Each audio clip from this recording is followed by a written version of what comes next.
Je suis enseignant universitaire et en même temps, je suis entrepreneur dans le domaine du digital.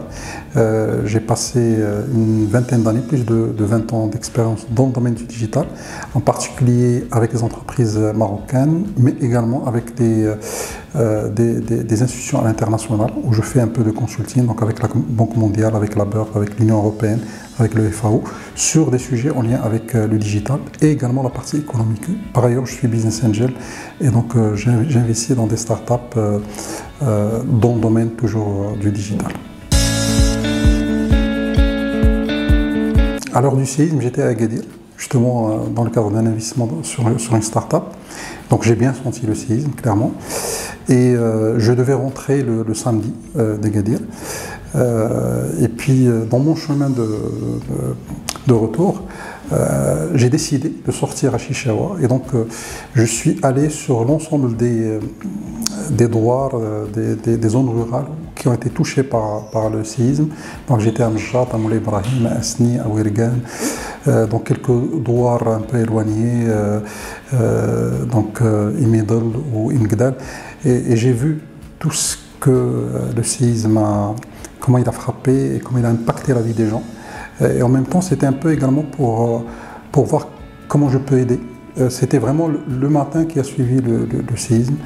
Et bon, je trouve que c'est quelque chose d'assez exceptionnel, mais je trouve les populations qui sont sur place, comment ils ont vécu ça et comment par la suite ils ont été impactés. C'est un impact qui est très fort et sur lequel on doit tous contribuer pour pouvoir les accompagner, pour pouvoir les assister et pour pouvoir les tirer justement les enseignements et reconstruire. Et je crois que c'est le mot d'ordre qu'on doit se mettre en tête, c'est comment on peut reconstruire sur de meilleures bases. C'est une opportunité également, tout en étant dans l'inclusion, dans l'intégration et dans la prospection par rapport au futur. Il y a, je crois, effectivement plusieurs priorités. Alors, il y a une priorité sociale, d'abord, parce qu'il y a un impact social. Il y a des familles qui ont été un peu complètement tiraillées par le séisme, donc des enfants devenus orphelins, des femmes devenues veuves, des hommes qui sont délaissés pour compte, qui n'ont aucune personne pour les aider, les accompagner. Donc, il y a vraiment un volet social qui est important à intégrer. Il y a, en deuxième lieu, un volet économique, parce qu'il y a toute une économie de ces petits villages qui a été impactée. Il y a des gens qui avaient des troupeaux qui ont été impactés. Il y a des petites agricultures, des petits commerces qui ont été également impactés. Donc le volet économique est en deuxième lieu assez important. Il y a bien entendu un volet sanitaire, médical, notamment de la santé sociale, de la santé également psychologique des habitants. Il y a beaucoup d'enfants qui ont été fortement impactés, il ne faut pas l'oublier. Et ça, je crois que c'est également très important à prendre en considération dans ce volet reconstruction. Et enfin, je crois qu'il y a tout un volet, je dirais, d'urbanisme, parce que en fait, ces villages ont été impactés même par rapport à l'accès à certains services de base, à l'accès à la route, à l'accès à l'eau potable, à l'accès à l'électricité. Et donc tout ça, c'est également des choses sur lesquelles il faut prendre des mesures importantes. Bien entendu, à côté de ça, il y a des volets culturels. Donc il y a du patrimoine qui a été des patrimoines culturels. Donc la mosquée de Tinmel, qui est en fait une mosquée qui a connu le démarrage des Almohades, donc de toute une dynastie dans l'histoire marocaine. Et il y a plusieurs zones qui contiennent des trésors en termes de patrimoine qui, à mon sens, doivent être réhabilités et sur lesquels il faut qu'on puisse... Moi, je crois qu'il y a également de la richesse culturelle dans ces douars et dans ces villages qu'il faudrait également capturer. Parce que malheureusement, au Maroc, il y a énormément de richesses, mais on ne capture pas toute cette richesse parce qu'il y a une certaine centralisation. Donc il faut que ce patrimoine culturel, de mindset également, qu'on puisse le capturer pour en bénéficier, capitaliser dessus sur les années à venir. Je crois que peut-être le séisme a été également une opportunité ou une occasion pour pouvoir reconstruire sur de meilleures bases. En fait, la plupart des populations qui sont sur ces douars, pour des raisons historiques, mais également pour des raisons pratiques, se sont orientées vers certains types de métiers. C'est principalement un peu d'agriculture, mais vraiment de l'agriculture vivrière basique. C'est également un peu de commerce, mais là également très basique. Et sinon, il n'y a pas trop d'activité dans ces domaines. Donc moi je trouve que ça peut être l'occasion de lancer des projets. Alors des projets de type activité génératrice de revenus basique, avec là soit du financement de type microcrédit, mais également il y a un intérêt à voir la participation de l'investissement privé et notamment des business angels. Et il y a beaucoup de potentiel.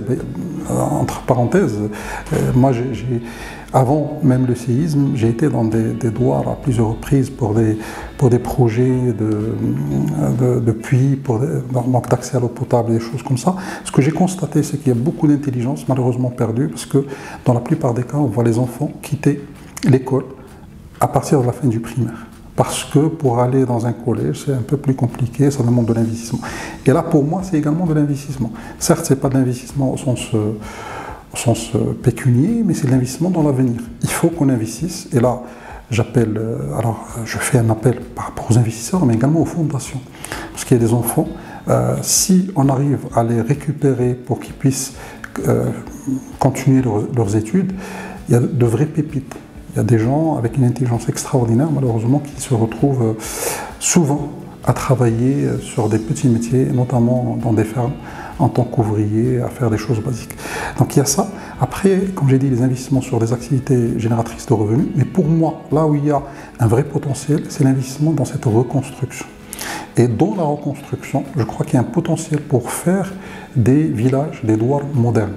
Ce que j'appellerais des smart douars ou des smart villages ou des douars 4.0, dans lesquels on aurait accès aux différents services, on aurait une sorte de durabilité au travers d'un ensemble d'éléments par rapport à l'énergie. Donc il faut que ça soit complètement autonome côté énergie électrique, mais également sur l'accès à l'eau et à d'autres types d'énergie. Et puis il faut qu'on puisse mettre en place toutes les infrastructures, et je parle également technologiques, pas uniquement les infrastructures routières, pour les intégrer cette population dans une économie qui se développe, qui est l'économie du Maroc, et de manière à ce qu'ils puissent eux-mêmes accéder au savoir, mais accéder également à des services, accéder au financement.